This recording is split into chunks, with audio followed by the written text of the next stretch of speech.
there's the counter, it should say Giants splash hits. But if you go on Twitter and you say that like Ronnie Mauricio with a splash hit, Giants fans will be like, that's not a splash hit. Only we get to have. No, he splashed it.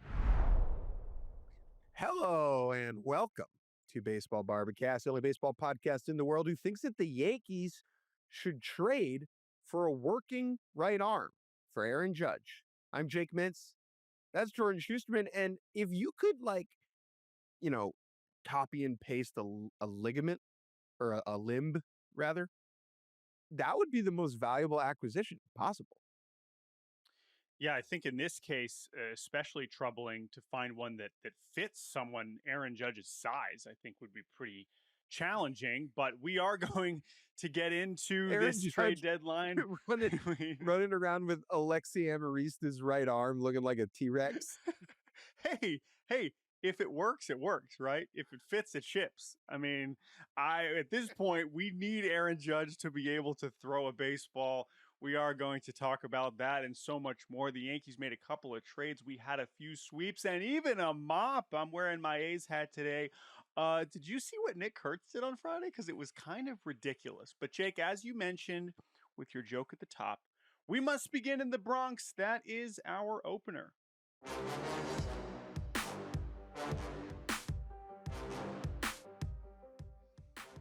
The drama began Saturday morning when Yankee reporters strolled into the clubhouse. Not me. I was not there. But the real ones, they strolled into the clubhouse and they looked at the lineup and they noticed who was missing from the lineup, Aaron Judge. And given that the Yankees had just had an off day and they were facing left-hander Ranger Suarez, it stood to reason that something was amiss, something was wrong, and that turned out to be the case during pregame when Aaron Boone, skipper of the managers, said to the world, Aaron is dealing with some discomfort in his elbow. And now discomfort in the elbow in our world of baseball, those are some scary, scary words. And so for the entirety of the game in which the Yankees got waxed by the Phillies, Yankee land was understandably stressed about Aaron Judge and his elbow. During that game, he went and received imaging. During the highly anticipated Aaron Boone press conference after we got the news that it was not a UCL injury that would require Tommy John, but rather a strain of the flexor mass. Yes. Yeah. The flexor mass, which everybody knows exactly what that is. Of course, when we're talking about a player of Aaron Judge's stature in every sense, we are quick to running to our Google machines. What is this? What does this mean? Is this worse than the UCL? Is he not going to throw a baseball for years and years? No. Everyone relax. So, Jake, before we get into what this means for the New York Yankees on the baseball field, what is as someone who has had a serious UCL injury and continues to have frequent pain in your right arm, why don't you tell us a little bit about this injury? Not that you are a doctor by any stretch. So the UCL is the big old boy, right? That's like gonna run down through your elbow, like from your forearm through your elbow. And that's what goes kablooey when dudes need Tommy John surgery. Now the flexor mass is a little bit further down the forearm and kind of is around the UCL and protects it. Jeff Passan had a good tweet kind of explaining the purpose of the flexor mass. Jeff, who wrote a whole book about the arm, called the arm. It acts as almost like a stabilizer, like a brake, like a cushion for the UCL. So if you start to have issues with your flexor mass, it is kind of a harbinger, it portends bad things for your UCL. And so we have examples of guys, pitchers specifically, having flexor mass issues and then needing Tommy John down the road. That's Jacob deGrom. That's Walker Buehler. There are a number of others. And so when you have an issue with the flexor mass, you basically just want to rest it, heal it up, because if you don't, there is a risk that you could have further injury to the more crucial ligament. Yeah, and the other thing is it's a scary thing because it is interconnected to the UCL, but there are also cases of guys, especially if you kind of catch it early enough, where you can rest it and you can come back. Logan Gilbert is an example, right? We're hoping he stays healthy the rest of the year. But that's one who, he went on the IL earlier this season with Seattle. And it was very scary because Logan Gilbert's never had an elbow injury. He rested for a bit, came back. Now he's still throwing 96. And, he's not, doesn't obviously look like his best self, but he's back. So there's also paths back. Now we're talking about a position player here, but it is relevant because the whole reason we even got to this point is because Aaron Judge couldn't throw. And even though Aaron Judge said he felt this for the first time during the series in Toronto, he was kind of gutting it out until he couldn't, until he realized, if I need to make a play, I cannot right now. And though even at that point, it sounds like he was still arguing, hey, I'm Aaron Judge. Don't you want me in the lineup? Can I just DH and just play through this? They were like, yes, but also there's this other big guy that hits the ball really hard, and we really don't want him to play in the outfield. Now, more on that in a second. But the point is, it sounds like they would prefer, because of what you just described, that there is a path to rest and getting him back to throwing a baseball in this somewhat near future, that they're going with this path, which is still not a sure thing, but it is at least a first step. I would describe this as good, bad news, right? Aaron Judge will continue to hit for the rest of the season, right? Like that is a win. Now, what does that mean, right? So I think it is worth notice, like talking about why he can hit and even if he can't throw, right? So first of all, it's a different movement. Um,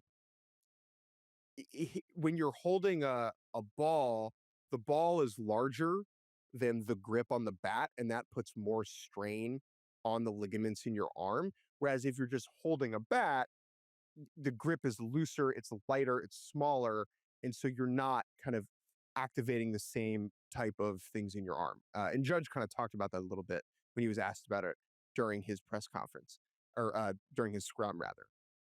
I don't think that Giancarlo Stanton being unable to play the outfield has any bearing on Judge going on the IL. I think this is just the Yankees deciding to play this safe for now. There is no reason to push it at this point. Better or worse, the division feels kind of out of reach. The Blue Jays at present, I believe, have what, a 6.5 game lead, 7 game lead, 5 game lead. What is it? 5.5. It's a lot. 5.5 game lead. Yeah, the Yankees could come back, sure, but it's about making sure that Judge is able to throw, giving themselves the best chance at Judge being able to throw during the postseason. That's kind of where we're at now. And I think giving him 10 days to just kind of chill makes a lot of sense. Now, Aaron Boone was pretty optimistic that it will be pretty close to 10 days on the shelf before he comes back and hits. And when he does return, he will DH and supplant Stanton from that spot, understandably. Now let's talk about what it means for the Yankees roster construction, right? Because I would say it, and this was your very interesting takeaway. What a hilariously specific problem for the Yankees to need to answer. Yeah, because obviously this is still better than Aaron Judge not being available, right? Just a basic Aaron Judge injury is catastrophic for a million reasons. But this, where it's like you have this guy that essentially now has to DH, not just that he has to DH, it's that he is still seemingly one of your best hitters. We, of course, saw that down the stretch last year. You're talking about And Stanton, to be clear. I'm talking about Stanton, right? And so this is just a situation where you only have so many DH spots and you're not going to, okay, are you teaching someone to, it's also hilarious now when you think about the contrast with the Red Sox in terms of like some sort of roster logjam that I'm sure the Yankees fans have been laughing about. And it seemed like some of these things had been solved by some of the transactions they've made over the past year that kind of put them in better position to move these guys around and use them in their best possible spots and still have reasonable defensive lineups. We moved Judge to right. He's no longer having to play center. And, we don't have to deal with Soto's terrible defense anymore. And yet here we are where Dominguez stinks in left and Grisham is like playing really well. So you want him to play center, but then you got to have Bellinger and Stan's got to be in there somewhere. And so Aaron Judge not being able to play the field is really makes Aaron Boone's job really interesting. How much money per game would the Yankees pay for a second DH spot once Judge gets back? Like, what's the value of that? Like $1 million a game? Right. We're basically asking, like, so that they could just trade for Bader or whatever, and Bader doesn't have to hit. And it's just like Bader can go play the outfield, and your DH, someone is designated to hit for Harrison Bader or whoever the Yeah. equivalent is, and it's the two DH spot. I don't know. I mean, I've thought about this a time over the years when we've had some situations like this where teams have multiple bad defenders, good hitters like this.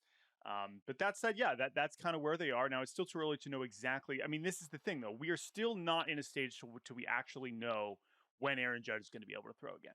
Because the way he's describing it does not sound like that's going to happen in 10 days, even if he's back in the lineup. That He said, was not the longer, saying, yeah, to be clear, this was not, oh yeah, like it hurt a little bit. I felt a little something. He straight up said, I could not throw a baseball more than 60 feet.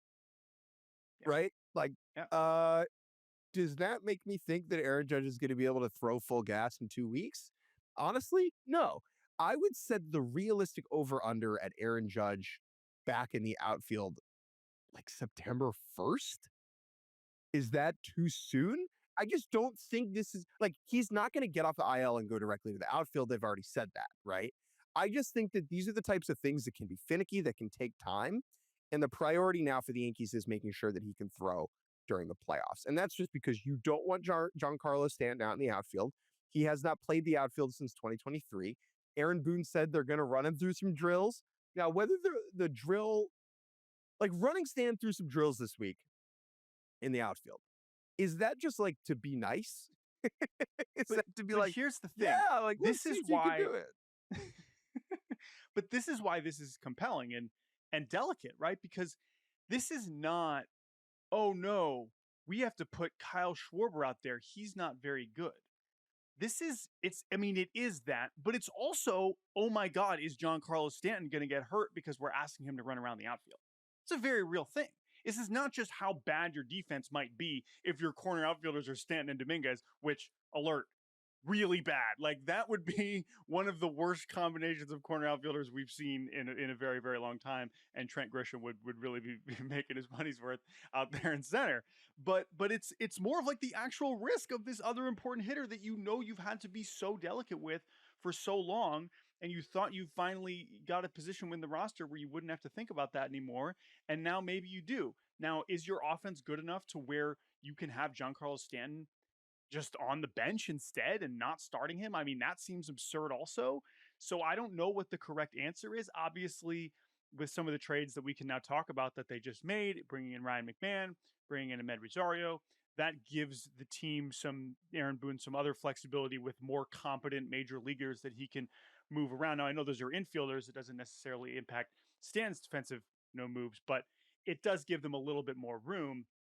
But Stan's on fire right now, and so you're not going to want to take him out of the lineup, even if you do have other good hitters. So, like I said, it's a very specific problem that they're going to have to solve for some undetermined amount of time. But I think we should also talk about these other trades and what those do for the Yankees. Yeah, we decided to lead with it on this show because best player in world not being able to throw baseball like that, it feels kind of significant, in my opinion. Yeah, no, it is. And that's the thing. Like, and also, even though we don't know where exactly this is going, they're going to have to make some sort of decision soon. And we don't know if, and by the way, Yankees fans too, it's weird. They've had a lot of position players hurt their elbows, some of which had to get Tommy John, Didi and Glaber, and then some of which there was a very similar scare with Juan So, Soto last year. He missed one series and then he oh was yeah, back, and that was fine. So we've had versions of this. This clearly is more serious than that. That said, you're trying to ballpark when we're going to see him throw again. I just have no idea. We have no idea how he's going to yeah. feel when he starts trying this throwing progression. So the one last thing I want to mention about this, so Judge missed a significant stretch in 2023. I think he was out for about 2 months after he dunked his toe into the outfield wall at Dodger Stadium. And when he went out, the Yankees kind of fell apart in large part because the offense was terrible. The offense this year is way, way better suited to weather an extended period without Aaron Judge. And if it's only 10 days, it really doesn't worry me. I understand that like there are some tough watches maybe in the lineup sometimes, but let us not forget the 2023 Yankees were an offensive abomination. They finished like 22nd in the league in offense. The only other player with an OPS plus above 100 besides Aaron Judge was Gleyber Torres. 100, like above league average hitter. There's only one. It was Gleyber Torres. This year, the other Yankees who are above league average, Goldschmidt still somehow, Jazz, Dominguez barely, Trent Grisham, Ben Rice, Cody Bellinger, Giancarlo Stanton. Like they're going to be, obviously when you lose Aaron Judge, like it's a rainy day, but I just think that this is not full catastrophe compared to what it could have been and what it once was. The Yankees also got some reinforcements this weekend, swinging 2 deals. Let's go from the less significant one to the more significant one. Ahmed Rosario, utilityman, going from the Nationals to the Yankees in exchange for Clayton Beeter, a pitcher in AAA who I believe has been working out of the bullpen. He had a little cameo with the Yankees last year. Former top prospect came over to the Yankees in the Joey Gallo deal, has kind of plateaued in the upper minors a little bit. And then a Dominican Summer League outfielder named Brown Martinez. Not Brown, Browm. Brown. Jordan, you live in Cleveland. Are people excited for the Brown this season? That's all they talk about. It doesn't matter what's going on with the Guardians or the Cavs. It's just Browns all day. Let's talk about Ahmed Rosario. I like Clayton Beeter, by the way. Good job, the Nationals getting a live arm there. But this is pretty simple, right? He is just going to replace Peraza. And I know Peraza has been replaced by Ryan McMahon, but I don't really see a place for Peraza as the bench right-handed infielder with Ahmed Rosario, who has been doing this exact role now for 5 years pretty well. Am I misreading that at all? Like, I feel like that's kind of the end of Peraza, at least for this year. Correct. I agree. Yeah. So now let's get to the other more significant one, which is more significant for a lot of reasons. So yeah, Rosario, like good, like that's a very straightforward fit. He has continued to hit lefties well. He continued. Now the funny one about Rosario is that his defensive metrics this year are horrific. Those have kind of fluctuated over the years for him as he's kind of bounced between positions, but that is relevant to our next trade, which is them getting Ryan McMahon, who is a third baseman and has been in the Rockies organization since we were in high school, right? I mean, he's the same draft year as us, I guess, technically. 2013 draft out of high school in California, has been with the Rockies for over 10 years, and now and extended, just signed a long-term extension with them. He is an interesting player where we have seen, because he has real physical tools, we have seen him look like he's been an all-star, right? But the contact ability has really plummeted in recent years. Of course, the splits at college, the core splits are pretty harsh with him as well. But he is a very, very good defender at third base. He does still have some left-handed power. And again, who cares? He's going to be batting 8th, and he already gave him one big swing this weekend. Like the bar for him offensively could not be lower, considering what Peraza was giving them. Yeah. And I think even with his flaws, he's going to strike out in some big spots, and you're going to be like, oh, why'd they get this guy with all the strikeouts? No. His upside is so much greater than not just Peraza, but honestly, probably a lot of the guys they could have gotten at this deadline. And he's obviously stabilizes them defensively. I think him being on a long-term contract and them kind of committing, like Ryan McMahon's our third baseman, is compelling. I think that is an interesting thing to just think about big picture. But in the short term, it makes a lot of sense.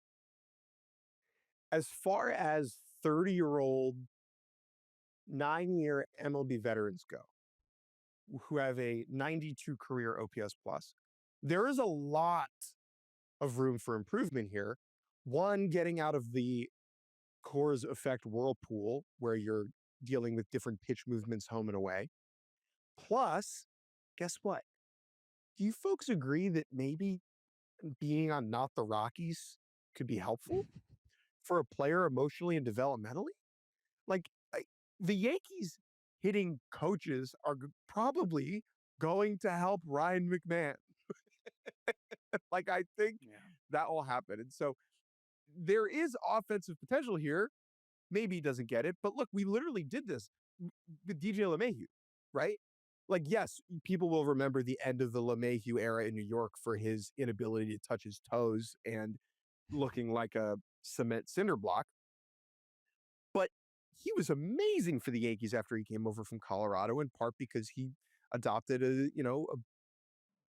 he was in a better environment around smarter coaches and it was more competitive. And I think something similar could happen with Ryan McMahon. Now, just quickly from the Rockies' perspective, I was shocked that this happened. I may even have said this on the show that like I was surprised Ryan McMahon was being considered a trade candidate because history told us that the Rockies are baseball's North Korea. They don't interact with anybody. They just sit on their couch scrolling on their phone. Um, and for them to deal McMahon, I was pretty floored. I think that it is indicative of this season of historic losing being a potential reason for change. Now, I don't think the Rockies are suddenly going to tear it all up, trade everybody away, and become the most analytically inclined front office in the world. But I do think that enduring so many L's has led to a slight change in approach, and I think we see that here with the McMahon trade. Yeah, and I think right, you really push back on the possibility on the pod, and as you pointed out, like based on history, that was a fair take because that they needed to prove to us that they were willing to act rationally. This is acting rationally for a team heading for 120 losses. It's trading for two pitching prospects: Griffin Herring, who's having one of the best lefty from LSU drafted recently, who's having one of the best seasons of any minor league pitcher. Josh Gross is another kind of lesser heralded prospect, but still an arm that's had a good season. So again, are those guys going to save the Rockies franchise? Probably not. But also McMahon, because of his contract and because of his flaws, didn't necessarily have massive trade value. So I think that all things considered, I think getting an arm like Griffin Herring is a good outcome. Do they now have to go develop Griffin Herring into anything of value? Yes, which why would I trust the Rockies can do that? That said, I think it is still a step in the right direction of logic and reasoning for the Colorado Rockies. How many more trades are they actually going to make before the deadline? I guess we will see how dramatic it goes. Now, last thing on the Yankees, they did play baseball this weekend. Yeah. 1 second. Can you imagine being Griffin Herring? You're just enjoying like a spectacular season in one of the most advanced pitching development organizations in baseball. You're getting to live in Beacon, New York, in the Hudson Valley, which over the summer is just a splendid place, like incredible weather, beautiful views. And you get a call, you're like, hey, you're actually on the Rockies now. And you're going to their high A affiliate, which is in Fresno. Aren't they Northwest League? You're see, this is the thing. This is how little I've thought about the Rockies minor league. Yes, Spokane. Fresno's low A, so Spokane he could go is to nice. Spokane, or Spokane is nice. You know what? I actually would guess, and for logistics and convenience sake, keep him in Hartford. Keep him close. Set him up. Make him a yard goat. And Griffin Herring, in all likelihood, you will get to the major leagues a lot faster than you would have with the Yankees. So hopefully that is good news for you. All right, enough about the Rockies. Last thing on the Yankees, they did play baseball this weekend, and there were other problems with the Yankees, particularly on the first 2 days, where they gave up a billion runs to the Phillies, 12 on Friday, 9 on Saturday. Schwarber, Harper, up and down the lineup. Ranger Suarez dominated them on Saturday. They did bounce back on Sunday in a pretty big way. Wheeler with a rare hiccup. Carlos looked pretty good. And the Yankees, the actual like A tier bullpen guys really showed up on Sunday, which was impressive. Yankees do salvage on Sunday, win 4-3. But still, it was not, I know they were so focused on the trades and the Judge stuff that it was hard to focus on it. And but the Phillies are good. So, it is what it is, but not exactly the most. That was still a weekend where you lost even more ground on the Blue Jays, right? They made their lead even bigger. When Rodon allows 2 solo shots at the top of the second yesterday with Wheeler on the mound, it's like, well, this is over. And so I do think the Yankees deserve a little credit for, bouncing back from that, scoring 4 runs off Wheeler in the bottom of the second, and then winning that game and holding on. Because otherwise, I mean, we're full panic mode this morning as far as the Yankees are concerned. Yeah. All right. Before we take a break, we got to talk about the most impressive individual performance, not just of the weekend, but of the season, but of the decade, of the century, of the history of Major League Baseball. Okay, let's let's put this into context, Jake Mintz. Nick Kurtz, the first baseman for the A's of Yolo County, YOLO.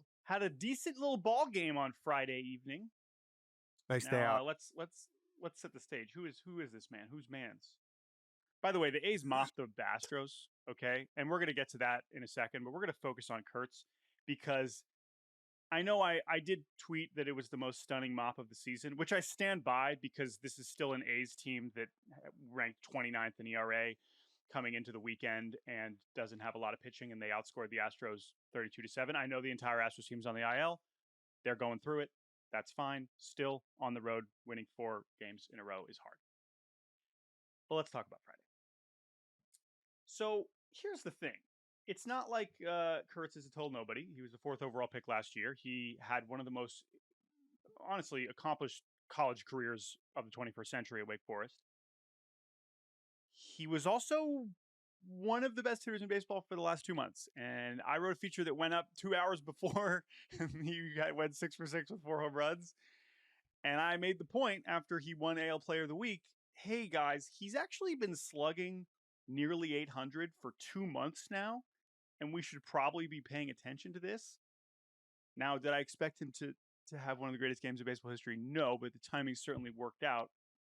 Hell yeah. This dude has been on fire. He has, now, because Jacob Wilson exists and is hitting 350 for most of his rookie season and was the starting shortstop of the American League in the All-Star game, it was like, oh yeah, they also got this Kurtz guy. Wow, cool, young Kurtz. Like, no, hold on. Kurtz is not just having a good rookie season. He's having one of the greatest rookie months ever in July. This is all before he goes 6 for 6. Okay, this is all already true. And then what he does on Friday was preposterous. And yes, the last home run was against Cooper Hemmel. And yes, he was not facing the best Astros pitchers by any stretch. But he had proven what he was capable of leading up to this game against some great pitchers. And then it just all came together in an individual showcase of power to all fields that was just jaw-dropping. Nick Kurtz played his final college baseball game 421 days ago. This has all happened supremely quick for him. If you go to his Instagram, his profile picture is still him on Wake Forest, probably because he hasn't thought to change it because it's only been a year. That he has elevated into this quickly is something that none of us saw coming. It was always his ceiling just because of his power. Power was always there. But coming out of college, man, like, there were real concerns. He had never hit with wood. Do you remember that narrative? It was like, Nick Kurtz is an aluminum merchant. He can't use lumber. Well, so I actually want to address that because that's also related to the other part of the Kurtz story. And now, first on your point about how fast this has happened, my favorite part of the story I wrote is talking to Brent Rooker about this. Now, Brent Rooker was also a legendary college player, and it took him 6 years to become anything of relevance in the major leagues with multiple organizations. Right? He did not. Now, he was not a top 5 pick, but he was still a early pick and a prospect that you would think if he was that advanced and he was dominating college that it would maybe come together. And this quote from Rooker just sums it up. He said, I was a very, very good college player. If you had thrown me in the big leagues at 22 years old, I would have had absolutely no chance. And that sums it up. That doesn't just speak to Nick Kurtz. It speaks to Jacob Wilson. It speaks to guys like Lawrence Butler. It speaks to all these other young hitters, even Soderstrom, right? They have so many young hitters that are just remarkably advanced and impactful that gives them hope. Now, we don't have to have the whole big conversation about who's rooting for this guy. Again, it's just still so weird to talk about A's players. I don't know. Is Sacramento, of course, excited to watch this guy? Of course they are. Is Vegas thinking about Kurtz? I have no idea. But I want to get back to what you said about the aluminum and, oh, no, he couldn't hit with wood. Because I talked to him about this. This didn't make it in my story. But it's because he was always injured. And this is also part of, as we continue to track Kurtz moving forward, he didn't play in the summer because he had, I believe he's had surgery on both shoulders. The reason he stopped pitching in high school is because he had a labrum injury on his left shoulder. And then he had a right shoulder injury his freshman year that prevented him from playing after that summer. Then he broke his rib at the end of his sophomore year. As we remember, he was unable to play in the College World Series. That prevented him from playing on Team USA after that sophomore summer. And then obviously after his junior summer, he was already drafted. So he was obviously always working with Wood in the offseason behind the scenes. But yeah, he did not have stats in a summer league or with the collegiate national team. That said, I mean, you watch him take batting practice. It's unbelievable. Like he is, we talked about this when we talked about the Derby. Guys that can go to the opposite field where it looks they're hitting it as far as you can pull a ball. That's when you know they have ridiculous juice. And we saw that on display even with the Crawford boxes. The balls he was hitting to Houston over the weekend were ridiculous. They would be balls that if a right-handed hitter was like, man, he crushed that. You see it in BP, you see it in the games, and it's a hell of a bat to build around. And yeah, he's striking out a ton, which I think he's going to kind of figure out how to cut down at least to some degree. But when you're making this amount of impact when you are connecting with the ball, it's fine if you're striking out 28, 38% of the time. A's mop the Astros. I don't really have a whole lot else to say about the rest of the series. They just kicked their No. butt. 32-7 combined score. Astros are all hurt. I do, before we take a break, I would like to talk about Nick Kurtz's nickname, the Big Amish. Yes. Okay, I would like to talk about the Big Amish for a number of different reasons. Number one, why? Why the Big Amish? Answer, Nick Kurtz is from Lancaster, not Lancaster. That's the most important thing here. Lancaster County. Lancaster County, Pennsylvania has the single largest Amish population in the world. Approximately 45,000 Amish, I guess it's just Amish folks live in Lancaster County, Pennsylvania. Okay? There's approximately 6% of the county's total population. Pretty significant. If you've ever driven in and around Lancaster, Pennsylvania, you've seen them. You've seen the Amish with the buggies bugging around. Now, Nick Kurtz, importantly, not Amish. No. Not No. Amish. So my first thought about this was, that's kind of like calling me the big Puerto Rican in a way. Like I'm not that. Like, or like Dave Parker, who wore the Jewish Star of David. Like, we ain't call him the big Jewish guy, So is there something offensive maybe here about calling Nick Kurtz the big Amish? And I thought, and I chewed on it, and I thought about it, Jordan. And then you know what I realized? Amish don't know. You're not listening to the pod. That's the thing. Do they do pods? I don't think they are. And if they are, maybe they're proud of him. I don't know. I have no sense for it. Clearly, Kurtz has embraced this to some degree. I know some of his way for his teammates. Yeah, they're churning butter. This? I mean, they have a butter churning celebration. Yeah. I mean, I also love this because this getting in the broadcast calls of all these home runs was absolutely the first exposure to this nickname for 99% of people. And I love that they had to be like, I'm sorry, what did they just call him? Like, what was that? Did I hear that correctly?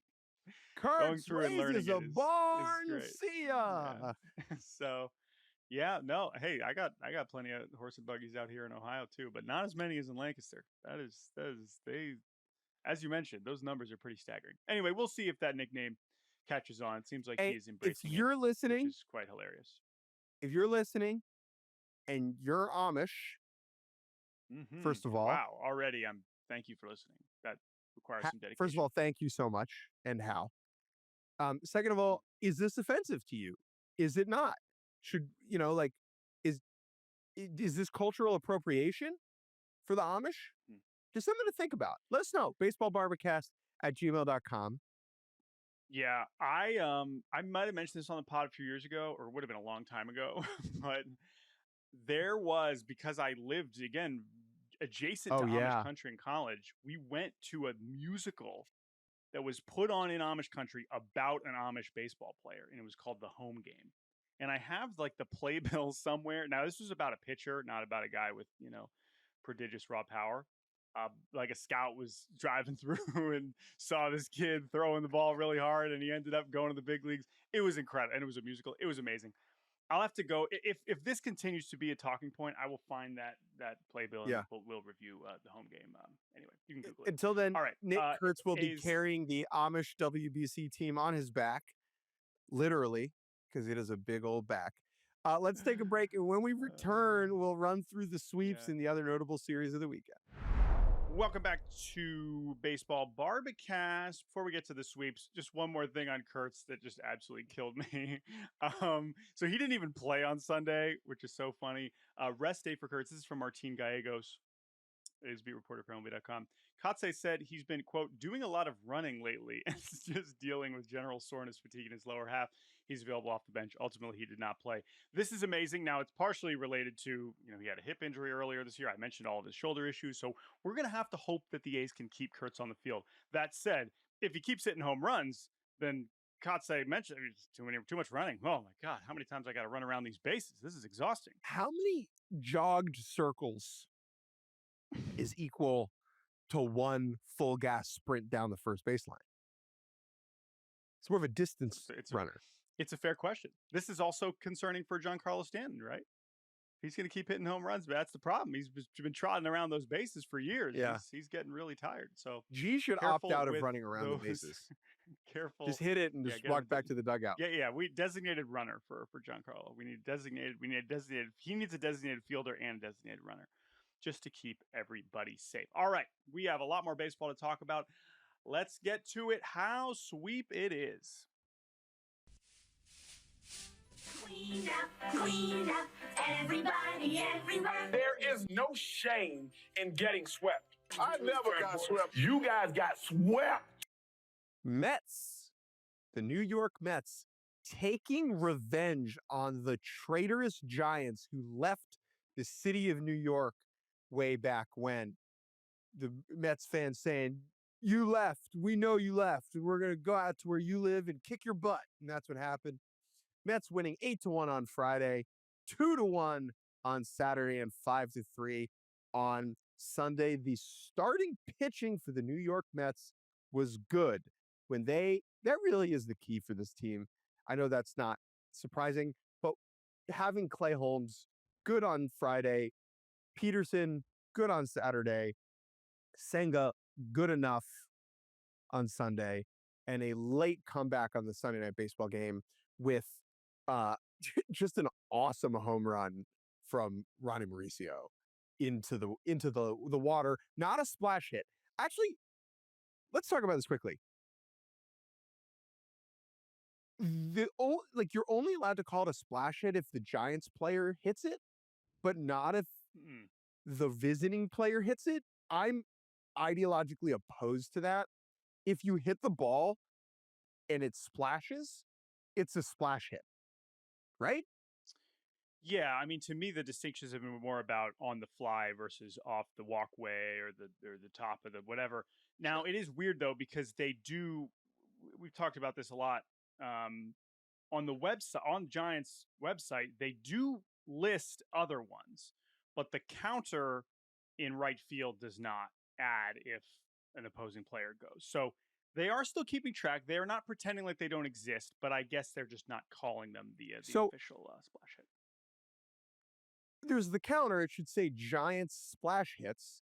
But if you go on Twitter and you say that like Ronnie Mauricio with a splash hit, Giants fans would be like, that's not a splash hit. Only we get to have. No, he splashed it. It's a wet ball. That's ridiculous. That is ridiculous if that is indeed the case. I mean, can I just say something about the Mets that I feel like we have not talked about him at all, at least in 2 months, is Clay Holmes. I like the fact that he has just posted. He's not perfect. He's only striking out 7 per 9. Should he have been an all-star? Maybe, maybe not. The fact that he has just become a totally solid 3-4 starter and you don't even have to think about it is so impressive and such a huge. And again, he's obviously regressed a little bit over the last month. That's to be expected. He has already more than doubled his innings from last season, let alone the season before, let alone the season before that, when he threw exactly 63 innings 3 years in a row, which is weird. Or I guess 63 and 2/3. And not just that, remember how much he was throwing in October? he was throwing. I think he was on pace. It If looked the Yankees had gassed. extended the series, he could have thrown the most appearances in postseason history. Like, this was a reliever, and the Mets are like, he's going to be a starter. We're like, what? That's ridiculous. And it has been so fine that we are never talking about it. And that in and of itself is a huge credit to him. It is a huge credit to the Mets. And if they didn't have him giving them 5 innings every week, like, they'd really be in trouble, because this is like the one thing they could count on, even if he isn't dominant every time out. But when he does give them quality outings like he did on Friday, they really are in good shape. So I just wanted to give Clay Holmes a little bit of love there. But what else gave you? Yeah, there you go. Season high, 104 pitches on on which, again, if he threw 104 pitches with the Yankees, that'd be like, what went wrong? What's going on? Is Aaron It's doing like a sleep? month. Why is Clay Holmes still on the mound? But That's one the point inning is, I for just- I Brent just- Honeywell. Right. I just wanted to give him some credit. But anything else on the Mets here? Speaking of Mets pitching, they made a trade. Also, the other major trade over the weekend, they acquired Gregory Soto from the Baltimore Orioles in exchange for a couple of pitching prospects. Wellington Aracena, who is a lower level arm who sounds pretty interesting, but him and Cameron Foster, probably relievers long term. Makes sense for Baltimore to bring in some longer term arms. But Soto is. We knew the Mets were going to have to bring in some level of impact, especially from the left side. I know Brooks Raley is back, but AJ Minter being out has really made this bullpen just not very impressive from the left side at all. And Raley will help a little bit, but I think Soto really adds to the upside there. He is he is flawed. He will drive them crazy, just as he drove Orioles fans crazy and Tigers fans crazy and Phillies fans crazy. But I love Gregory Soto. He's been one of my favorites for a while, and I think he will help them. So I like that move. He's the epitome of gas, no GPS. Like, there is no command here. There is some control. The difference, right? Command is you put it where you want it. Control is it goes in the zone.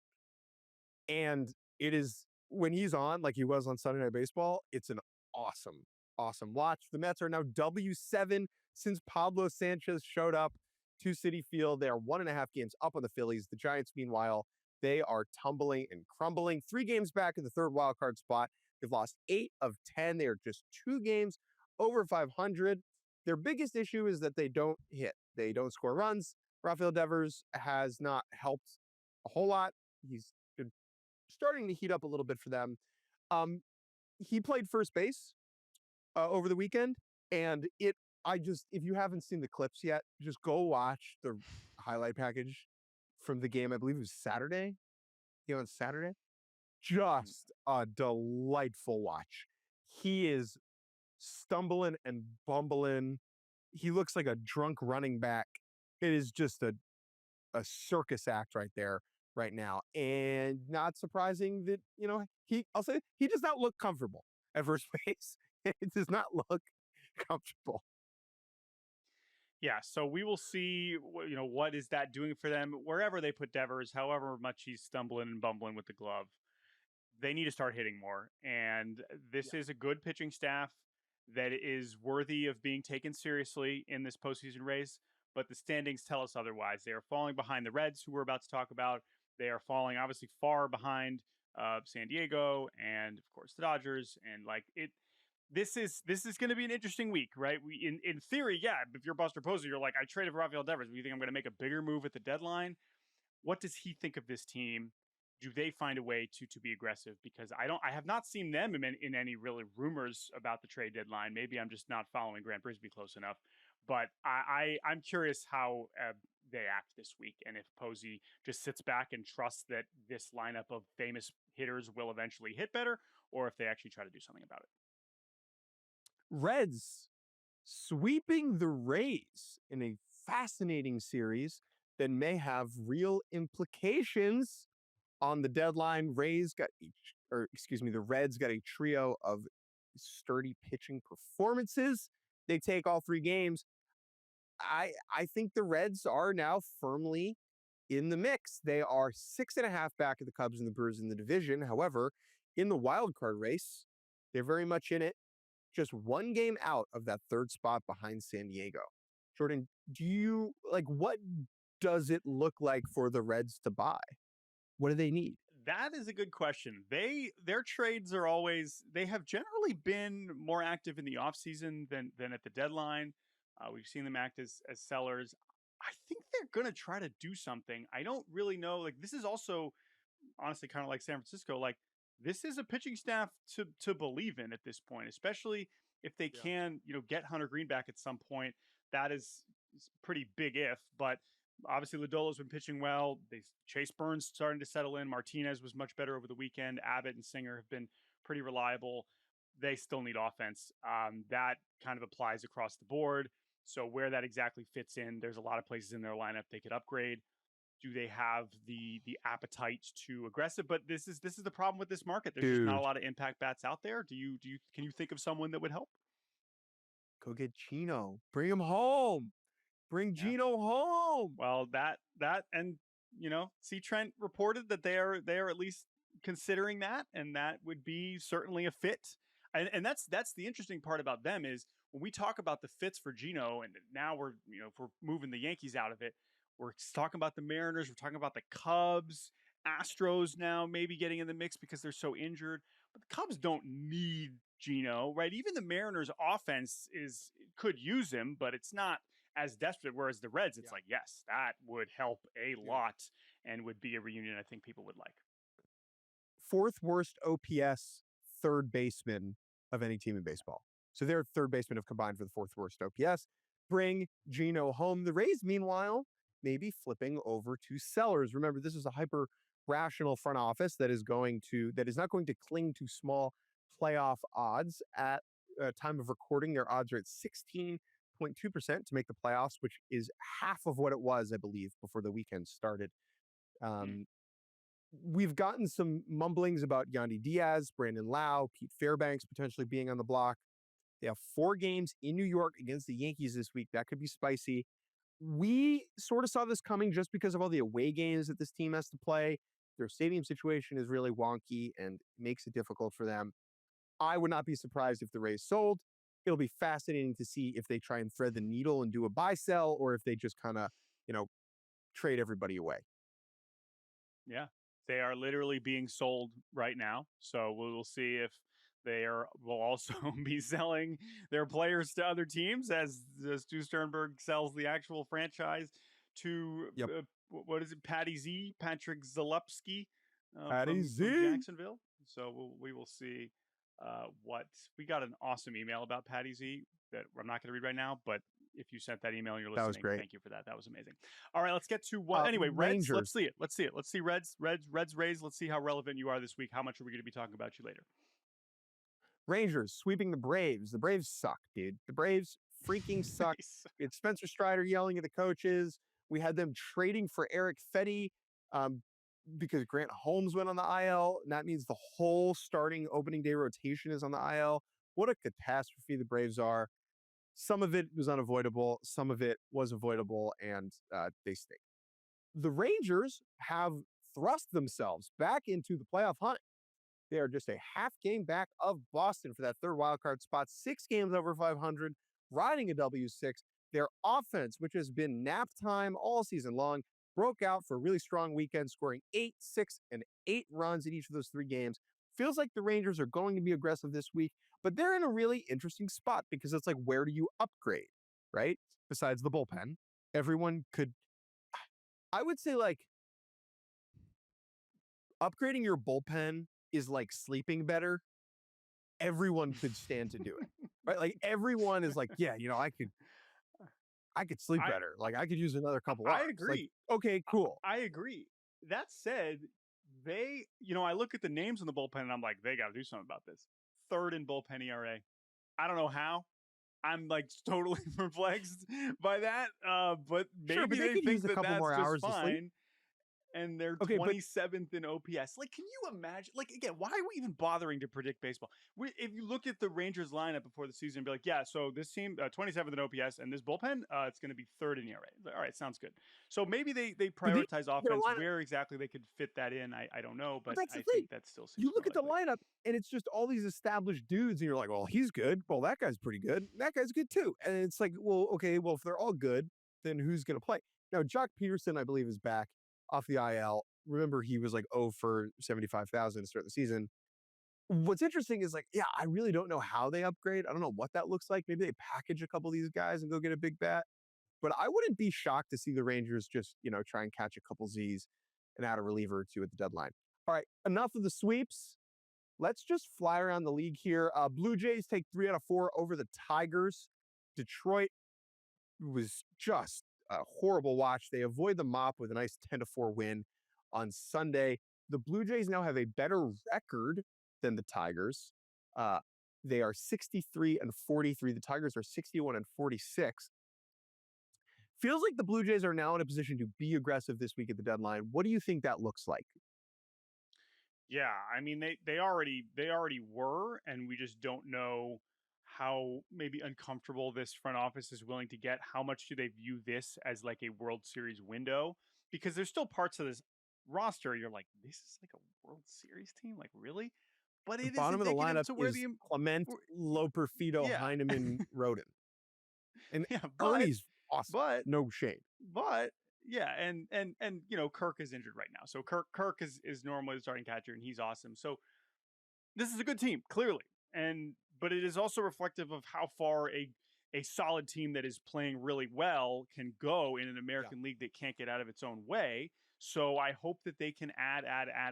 And the contrast with the Tigers, where they were so far ahead of everyone else in the American League before playing like the worst team in baseball for 3 weeks. Which of these teams is going to act more aggressive? Is it going to be the Tigers, who are responding to this brutal stretch of play where they look completely overmatched and do not have nearly enough talent? Or is it the Blue Jays, where you look at the roster and say they still need more talent, but I don't know, would I mess with these vibes where they are getting along so well, and whatever buttons John Schneider is pressing now, whatever random guys they're calling up or pinch hitting and relievers that they're putting in, it's just working. So I think it's still Toronto. I think it's still more likely that Toronto is the team that adds more than Detroit, but I'd love to be wrong. There's just more, not desperation, but there's more pressure there on the front office to win right now. I still think they could use a starter. Eric Lauer has been freaking awesome recently. Yeah. And so if they add a guy, it probably bumps Scherzer out of the rotation. And you want to be the one to tell him? It sounds like a tough conversation. They should be like, whatever starter we add has to be the person to tell Scherzer that, like, if they go out and they get Zach Gallen, like Zach Gallen has to sit Scherzer down and be like, hey, looky here, bruh. I don't think they're going to add to the offense in Toronto because they're going to do we're going to get Alejandro Kirk, Andres Jimenez, Anthony Santander, and Dalton Varsho off the IL, and that'll be like a deadline acquisition, which honestly, when it's that many guys, that holds some water to me. One other thing is Alek Manoah is out there somewhere doing rehab starts. Red Sox take 2 out of 3 over the Dodgers this weekend. Dodgers win that first game. Red Sox battle back, winning game 2 and game 3. Mookie Betts was not there the first game. He had a personal matter. Game 2, he comes in and pinch hits at the end. K's looking to end the game. And then the Red Sox take the third one with a big homer from Alex Bregman. Dude, Bregman in the Red Sox uniform, it's so perfect. Like, I really do hope he plays there forever. It's such a good fit. Yeah, it does. It does. It's just like, yeah, that's probably where he should be. And he's been exactly what they could have hoped. And it's a reminder of how much they missed him when he was out. Kind of a weird moment in the Sunday game where Chapman, who has essentially never been hurt, left with some sort of back injury, and Jordan Hicks had to come in for the 5-out save. It sounds like it's not serious. So yeah, Mookie, of course, has a tough moment at the end. It sounds like he said that his stepdad passed away, and that's why he was away from the team to go be with his family. But of course, I guess he only missed that brief time. Comes back, and yeah, the Dodgers. I don't know. It felt like on Friday they were maybe with that win. Sheehan looked good. Teoscar maybe heating up. That would be huge for the offense, I would say, because he's really been not what they hoped. They got Blake Snell coming back this week. I think that's they already good had news. Blake Trinan come back. Blake Trinan's back. What are they going to do with Dustin May, who's now been in trade rumors? Their pitching staff was already a nebulous situation, obviously, even more so now as they build up Ohtani and as they maybe make some trades this week. So Dodgers, I'm sure we will continue to talk about them. One more series we wanted to mention just based on some news that we got last night is the Royals taking 2 out of 3 over the Guardians. They had a doubleheader on Saturday where Jonathan India hit a walk-off homer off Clase.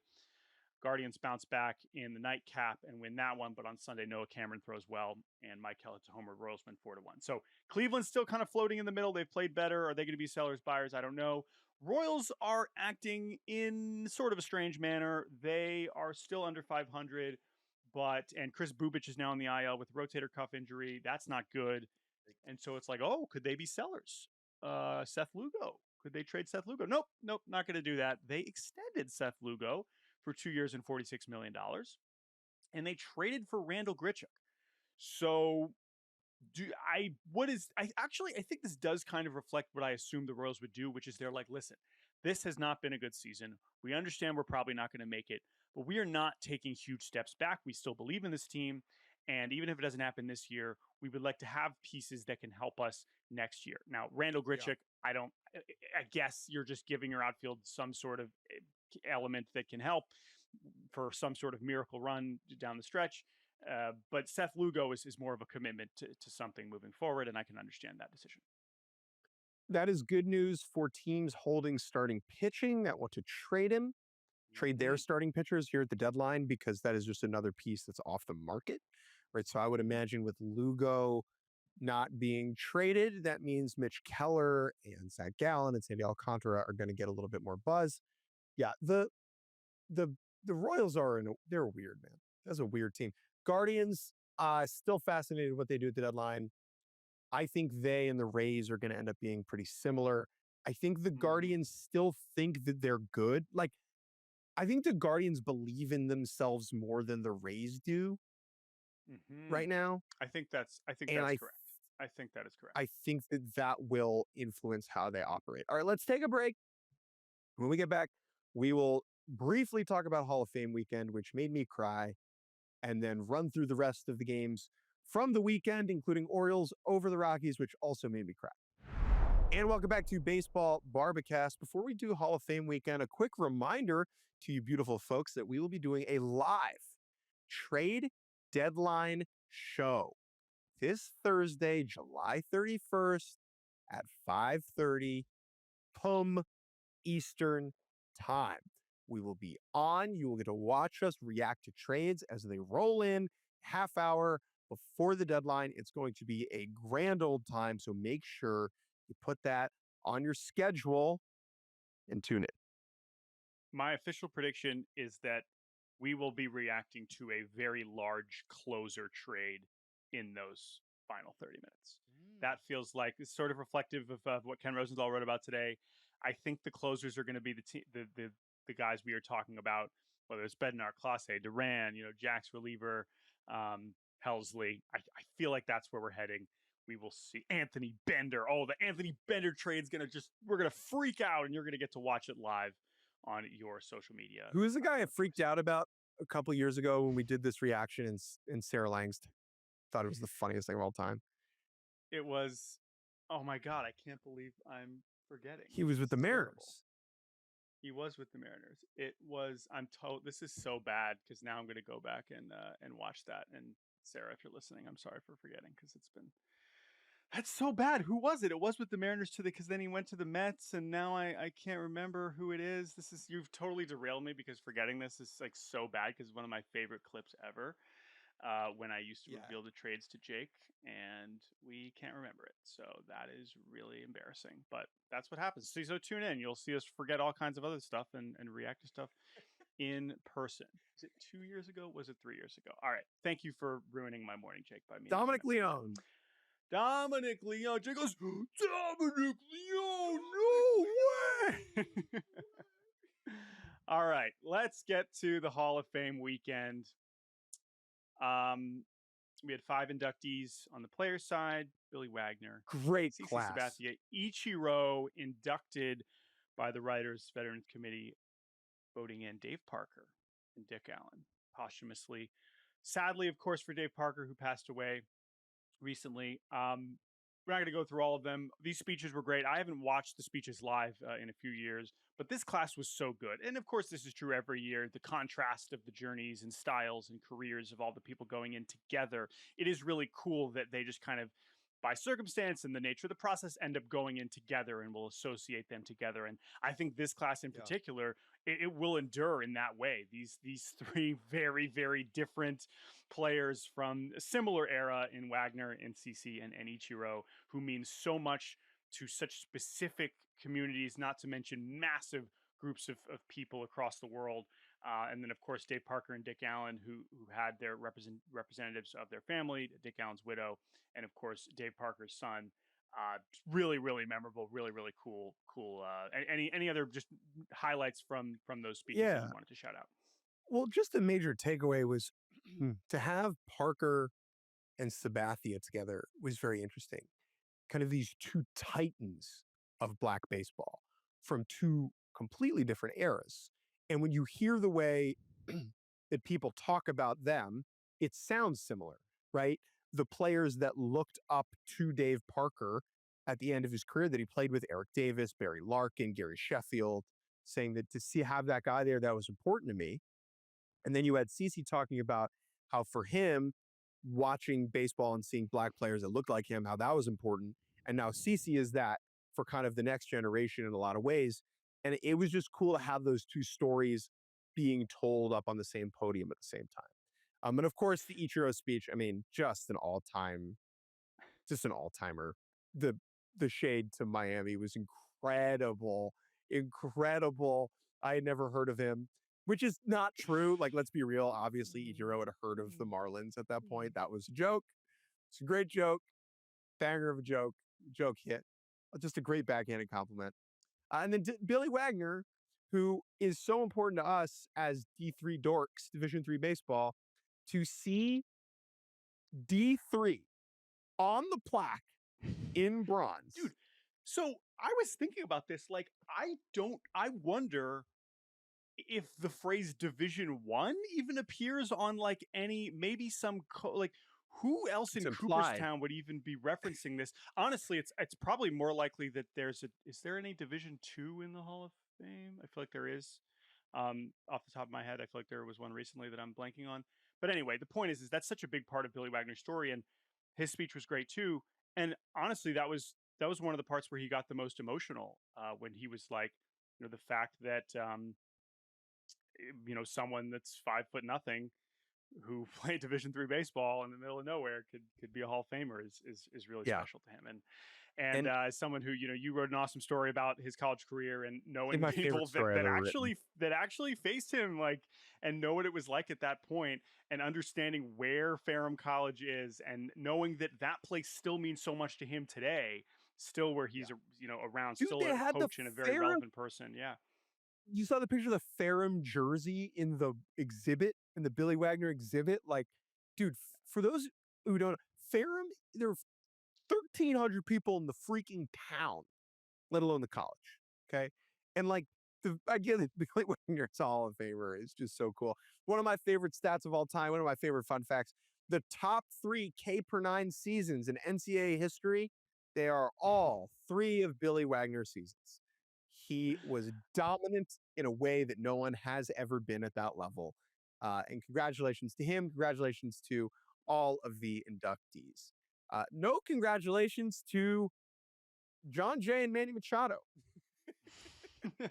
All right. We have more baseball to talk about before we say goodbye. Let's go fast. Faster than fast, quicker than quick. I am lightning. I feel the need for speed. It's turbo time. Cardinals and Padres split a 4-game set. This one got messy. We're not going to go kind of beat by beat here.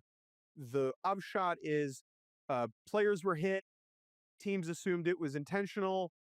When it wasn't, then this always happens, right? It's like, you hit me on purpose. And then the pitcher's like, no, I didn't. Why are you mad that I hit you? And then it just explodes into this childish tete-a-tete showdown on the infield. This one was particularly weird because you had Manny Machado and John Jay yelling at each other. John Jay, who is a coach for the Cardinals. These two dudes, both from Miami, used to be tight.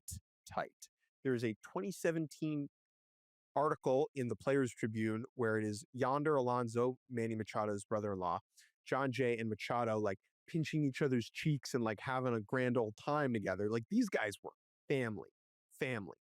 After the game, they asked Machado about it, and Machado's like, I know the real him. Like, we're not friends anymore. And then Yonder Alonso, a MLB Network employee, tweets out an emoji of a rat. Spicy. What happened here? Yeah. I asked around, couldn't figure it out. Relationship frayed in public, very messy. Just, this is the type of thing, Jordan, where like, this drama, not for me. I don't really want any part of this. I hope everyone's happy and okay.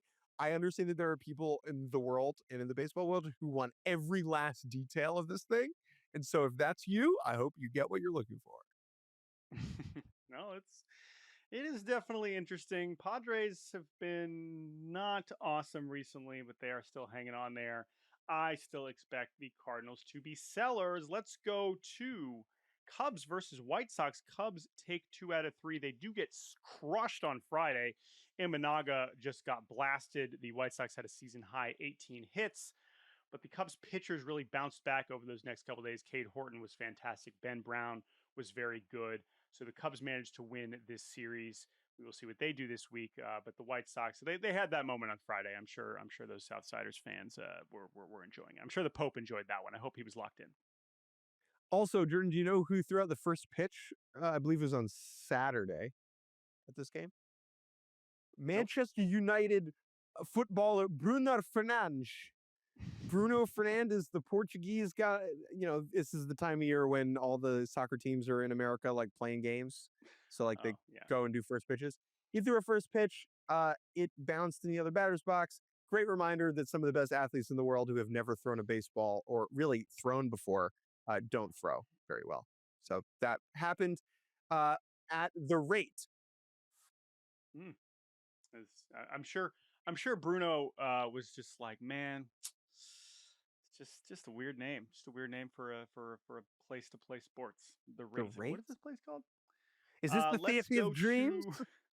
Let's go slightly north to Milwaukee, where the Fighting Fish are staying hot, folks. Kyle Stowers homers again on Friday. Jansen Junk and Tyler Phillips cover all 9 innings.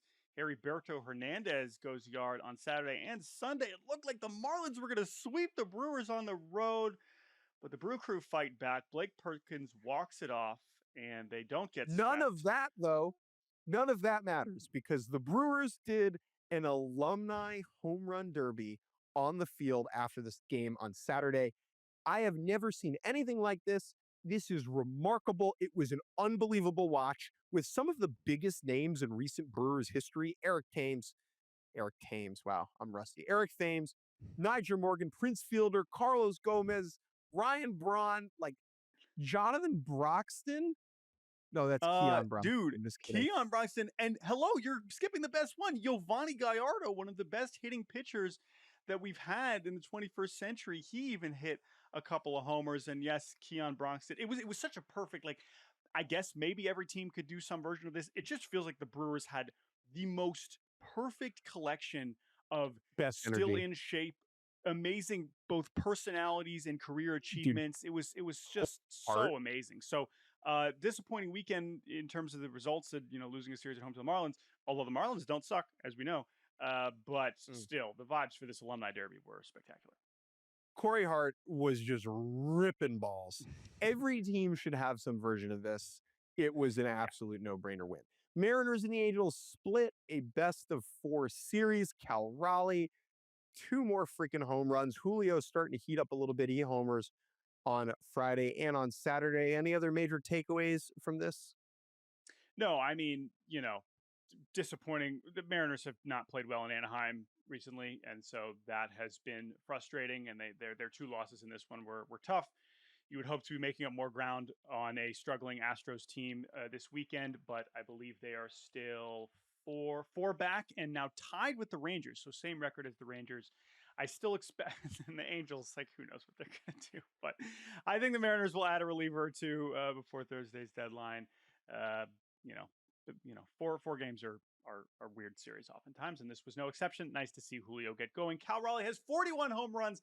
How much more of a lead can he gain on Aaron Judge while he is out? That is a thing to watch over the next 10 days. Nationals take 2 out of 3 over the Twins in Minnesota. Fun game for Alex Call on Saturday. He hits a home run. He has like his whole family there. He's from Wisconsin, I believe, just over the border there. The Twins are now 6 back. They should just sell, guys. Just sell. Don't sell. Sell the whole team. In fact, sell the team at the deadline. Yeah, be like the Rays. Learn from the Rays here. Sell the team and Sell then sell the your deadline. good players. That would be ideal. Twins, yuck. Okay, Orioles take 2 out of 3 over the Rockies. Awful loss on Friday for Baltimore, where it was really just a reminder of how bad the season has gone, but they do bounce back in epic fashion on Saturday.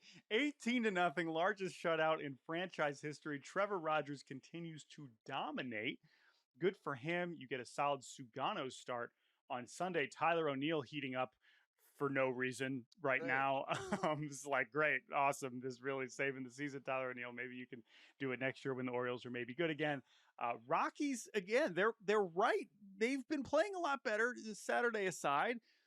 This is going to be close. I don't think it is no longer a guarantee that they have more losses than the White Sox. I think this is actually going to be something we are tracking very closely in September. Last series, Pirates over the Diamondbacks. Taking 2 out of 3. Skeens on Sunday was, what a surprise, really good. Zach Gallen was bad in that Sunday start. We previewed that a little bit. Could this be kind of the last opportunity for him to showcase his skills and get traded at the deadline? That was not the case. He was yeah.